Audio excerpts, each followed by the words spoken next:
Ayan. First bite.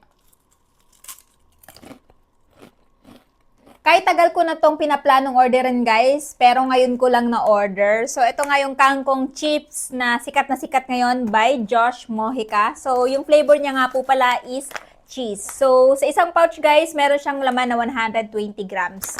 So, ngayon, since first time natin itong kakainin, naku-curious ako ano yung lasa nitong kangkong chips na to, kung bakit viral siya ngayon. Actually, palagi naman siyang viral kasi ang dami na talagang sold nito. Iba-iba din yung mga flavor.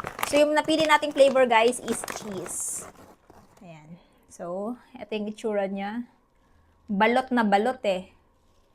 Bango. Ayan. First bite.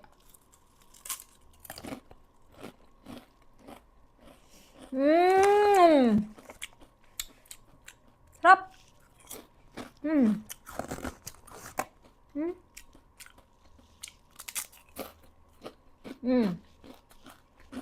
Hindi mo na malalasahan yung kangkong na lasa.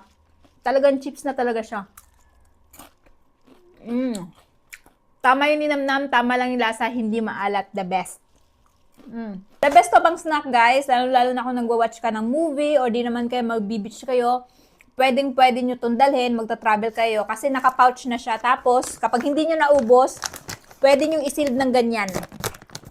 O, diba? Sa ganun, hindi mapasungan ng hangin. At the same time, hindi nawawala yung crunchiness ng snack na to. Kaya naman kung gusto nyo ding matikman tong kangkong chips by Josh Mojica, idadrop ko na lamang yung link nito dyan sa baba.